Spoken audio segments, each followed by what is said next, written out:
பரிவுடன் இங்கு வருவாயே ஐயப்பா,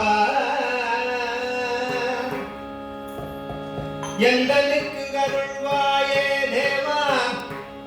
உன்னை அந்தரங்க பக்தியுடன் சிந்தனை செய்தேனே, எனக்கு தந்தை தாய் குருவும் நீயே, இத்தாரணிக்கு அதிபதியும் நீயே.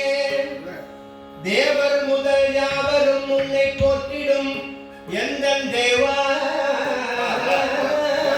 தேவனே.